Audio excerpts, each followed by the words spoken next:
Good evening. This is CTV News for Wednesday, February 11th. I'm Patricia Vallone. And I'm Rochelle Metzger. Thanks for joining us tonight. Well, the National Transportation Safety Board is making urgent recommendations as a result of that deadly smoke incident on a metro train last month. Acting Chairman Christopher Hart is urgently recommending transit systems nationwide audit their tunnels and venting systems. Hart told Council of Governments this afternoon that the ventilation system that was supposed to clear smoke from the tunnels at L'Enfant Plaza was in fact drawing smoke into the tunnel towards the train. One person died in that accident. Dozens of others were injured.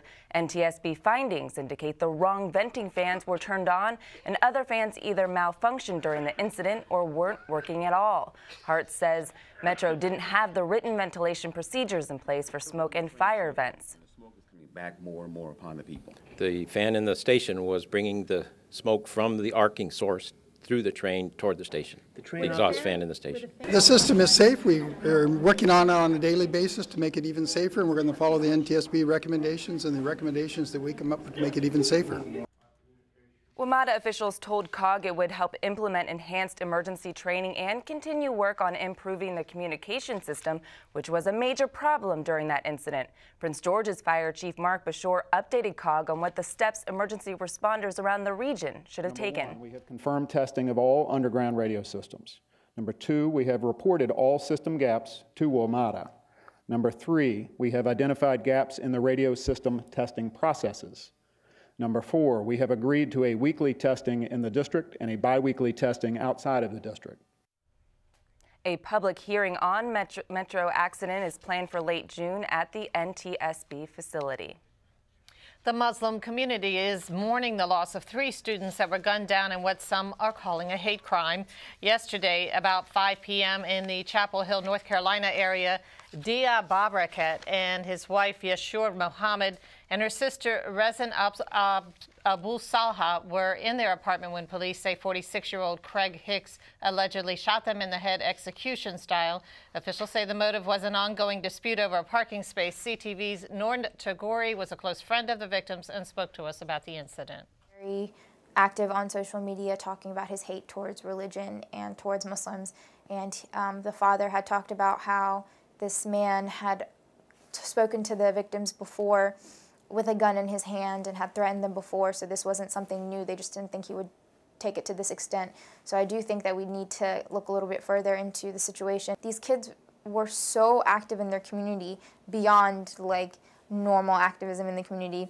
Both of Dia and Yasser were both dental students, or she was going to dental school. Both of them had a passion for helping overseas with refugees and the less fortunate. Hicks has been charged with 3 counts of first-degree murder.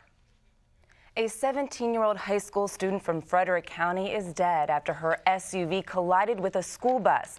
The incident happened around 7:15 this morning. Police say the SUV was traveling northbound on Old Middletown Road when it hit the school bus, which was going southbound.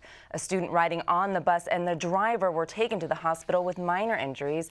No word yet on the exact cause of the crash.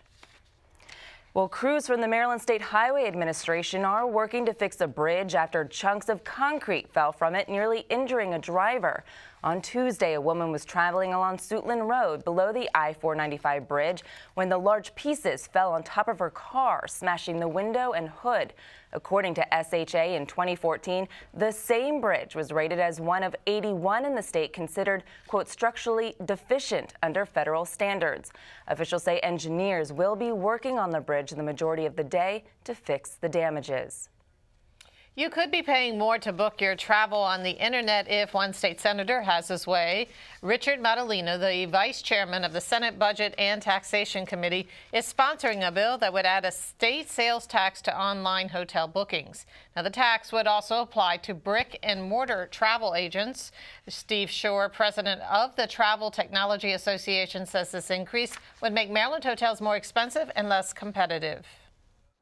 This is a bad deal for Maryland tourism. It's going to raise rates for Maryland hotels, and it's going to make tourism more expensive. And so in this region particularly, and for Prince George's particularly, travelers have an easy option to go to other jurisdictions where it's going to be less expensive. Just over 50% of our revenue source are service fees that we charge our clients.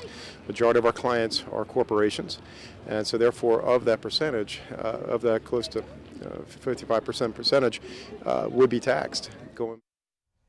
Senator Madaleno tells WBAL Radio that he's sponsoring the legislation to keep 2 Montgomery County-based chains, including Marriott and Choice Hotels, competitive. And you are watching CTV News. I'm Patricia Vallone. And I'm Rochelle Metzger.